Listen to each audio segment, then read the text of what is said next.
นี่มีแฟนหรือวะหรือยังอ๋อบ่มีแฟนแท้นี่นะว้าผู้งามบ่มีแฟน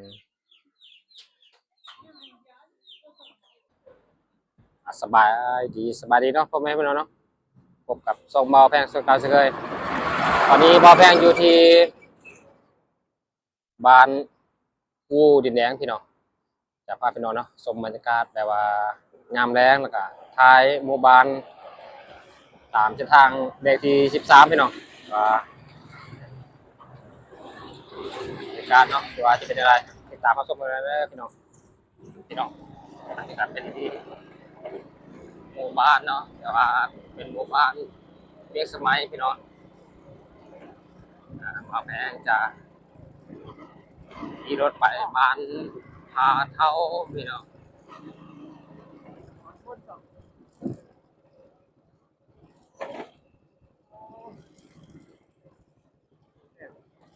โอ้เส้นทางพี่น้องประมาณนี้เลยอันนี้เป็นกลุ่มเป็นบ่อไปเนาะอะไรมาตุ๊ก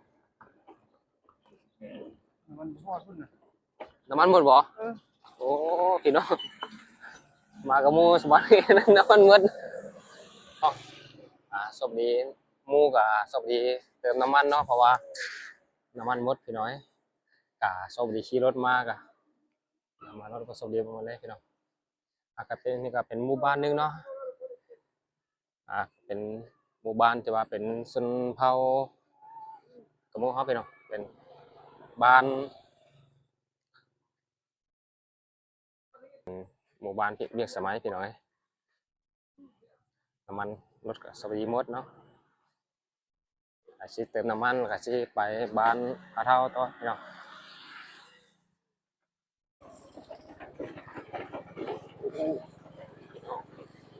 อาชีพไปบ้านพาเท่าเนาะทางคนยินแบบนี้เลย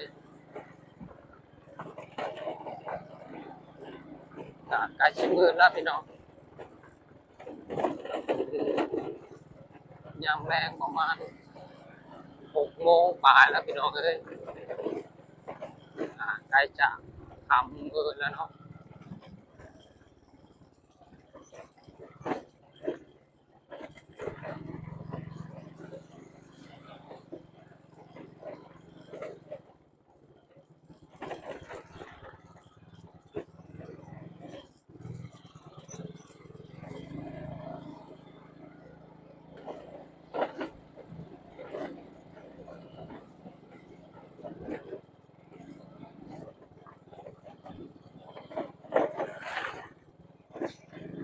ทางเนาะ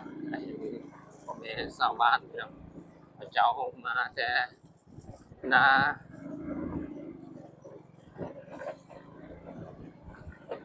นี่ก็เป็นช่วงเกี่ยวข้าวเกี่ยวน้ำเนาะปลูกข้าวตูน้ำพี่น้องจะเป็นโอ้เนาะพี่น้องโอ้บ้านพาเรา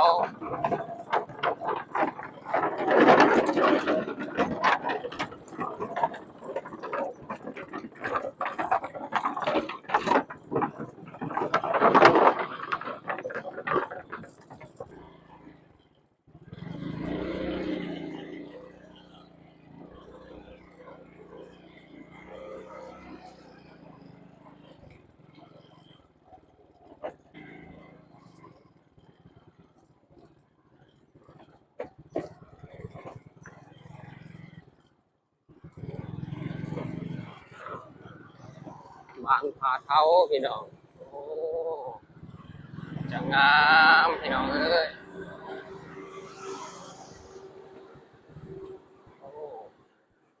สบายดีเด้อครับมาเทือนั้นลืมแล้วเนาะกินข้าวอะไรวะนี่ยังน้องใจชื่ออายุบ่ชื่อบ่อ๋อน้องใจเนาะแต่ว่ามากับหมู่ก็ยังชื่อเนาะน้องใจโอ้พี่น้องมันน้ำเ พิ่นยังแซวผ้าพี่น้องงามเลยเนาะ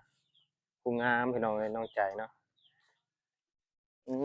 น้องน้อยแซ่บบ่กินขนม Ini kan mau makan lagi. บรรยากาศที่ว่ามืดแล้วพี่น้องเอ้ยประมาณ1 ทุ่มอันนี้ก็เป็นแม่ของน้องใจเนาะ แม่ละ อันนี้เป็นน้องของน้องใจแม่นบ่แม่นบ่พี่น้องกินขนมเก่งแท้เนาะเป็นไผซื้อขนมมาให้นี่ชื่อบ่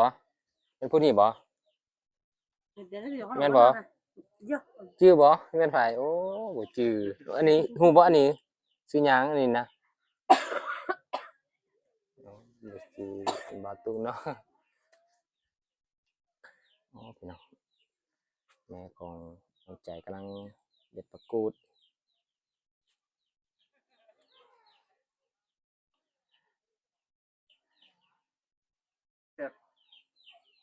หมู่พามาพี่น้องแต่ว่ามาหาน้องใจเนาะแต่ว่า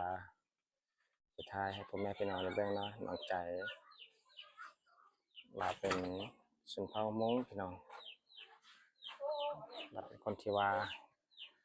งามพี่น้องในบ้านผาเท้าพี่น้องเอ้ย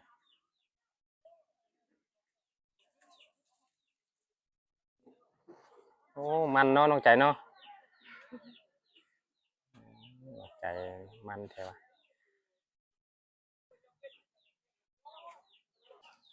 ว่าพี่น้อง มั่ว เดี๋ยวมาเงินน้องใจเนาะน้องใจคนงามว่าเราก็เป็นชนเผ่ามงพี่น้อง กินมั่ว เกี่ยวข้าวแล้วเหรอวะหรือยังเกี่ยวแล้วเหรอวะโอ้มื้อหน้าอายจะมาช่วยได้เกี่ยวข้าวนี่จะทำไปแล้วนะเอาปีหน้าเนาะแต่ว่าปีนี้แล้วละอืมันพี่น้องก็แซวเนาะใส่เวลาว่าง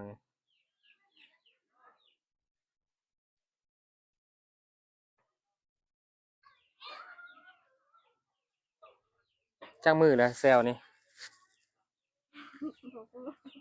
อาศัยเวลาจักมือละอ๋อบ่ฮู้เป็นน้องที่ว่าแซวอีกผู้หนึงบ่อ๋อเป็นน้องลาวพี่น้องมีแซวแล้วก็ลาว่างก็มาแซวต่อ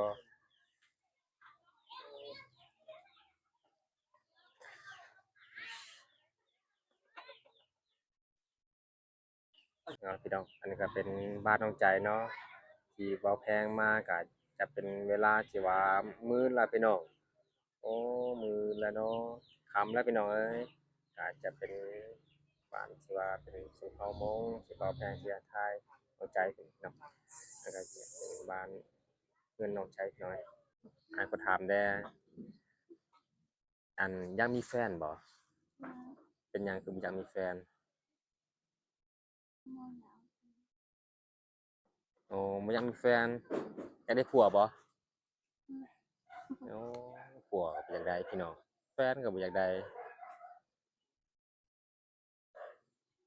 เป็นหยังแหน่เนาะผู้งามเนาะบ่อยากมีแฟนเนาะบ่อยากโสดบ่อยากเป็นโสดเนาะอยากเป็นโสดคือแบบนี้หว่าพี่น้อง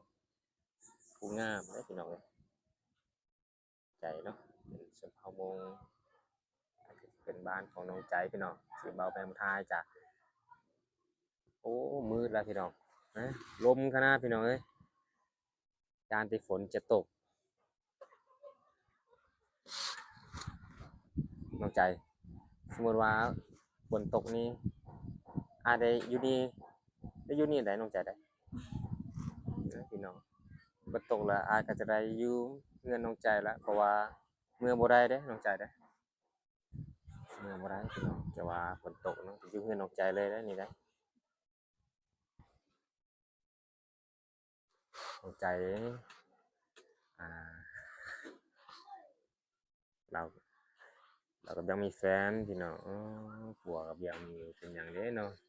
ผู้งามก็จังว่าเลือกบ่เป็นหยังถึงยังมีแฟน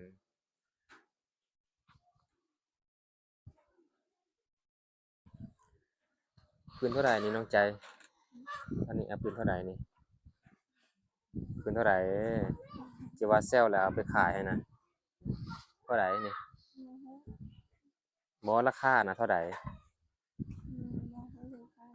อ๋อโอ้โหเป็นของน้องบ่โอ้ถ้าฝนตกแล้วก็จะอยู่เฮือนน้องใจแล้วเนาะฝนแม่นไหมฟ้าก็ลมขนาดเลยนี่นะอายก็สิได้กลับแล้วได้อนี่นะขอบลาอายได้แม่บ่อายโชคดีเด้อพี่น้องเราก็บ่ฮู้ภาษาลาวได้ปานใดเนาะแต่เราฮู้แต่ภาษามงพี่น้องเข้าใจเนาะแล้วก็ใช้เวลาว่างให้เป็นประโยชน์เนาะแต่ว่าแซวๆเครื่องไปนี่แหละพี่น้องบ่าวแพงจะได้กลับแล้วเพราะว่ามาไกลแล้วฝนจะตกพี่น้องเมื่อคนเอ้ยน้องใจเด้อสวัสดีเด้อบ๊ายบายอ้ายก็จะได้กลับแล้วพี่น้องฝนก็สิตกก็อยู่ดนบ่ได้ก็อยู่ดนก็สิอยู่เป็นน้องใจเด้อพี่น้องเอ้ยกลับก่อนเด้ออีแม่เด้อ กลับก่อนบ๊ายบาย